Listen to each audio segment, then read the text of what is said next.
8 തവണയിൽ കൂടുതൽ ഒരു കടലാസ് മടക്കാൻ കഴിയില്ല എന്നത് ഒരു കെട്ടുകഥയാണ്. ഇത് പരീക്ഷിക്കാൻ കാർലി ഒരു കടലാസെടുത്ത് മടക്കാൻ തുടങ്ങി. 7ാമത്തെ മടക്കിൽ പേപ്പർ ഒരു സ്മാർട്ട്ഫോണിന്റെ വലുപ്പത്തിലായി. അത്ര കട്ടിയായതുകൊണ്ട് അതിനപ്പുറം മടക്കാൻ കഴിഞ്ഞില്ല.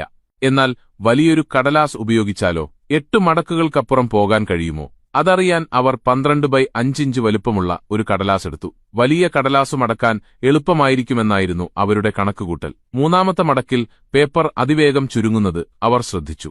7ാമത്തെ മടക്കിൽ അത് മടക്കാൻ എനോർമസ് അളവിൽ ശക്തി പ്രയോഗിക്കേണ്ടി വന്നു. 8ാമത്തെ മടക്കിന് അവർക്ക് ടൂൾസ് ഉപയോഗിച്ച് അതിനെ അടിച്ചു താഴ്ത്തേണ്ടി വന്നു. ഈ ഘട്ടത്തിൽ കെട്ടുകഥ സത്യമാണെന്ന് തോന്നി.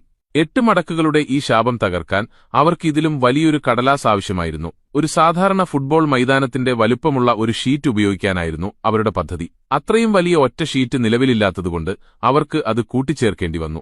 3 രാവും പകലും നീണ്ട പരിശ്രമത്തിനൊടുവിൽ ലോകത്തിലെ ഏറ്റവും വലിയ കടലാസ് ഷീറ്റ് തയ്യാറായി.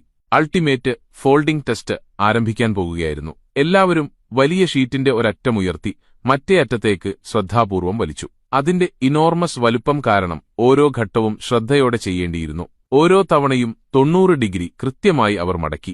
7ാമത്തെ മടക്കിൽ പേപ്പർ അവിശ്വസനീയമാംവിധം ഭാരമുള്ളതായി മാറി. ഒരു മടക്കുകൂടി മതിയായിരുന്നു കെട്ടുകഥ തകർക്കാൻ. പ്രതീക്ഷിച്ചതുപോലെ ഷീറ്റ് വലുതാകും തോറും മടക്കാൻ എളുപ്പമായിരുന്നു. ആദ്യമെങ്കിലും കെട്ടുകഥ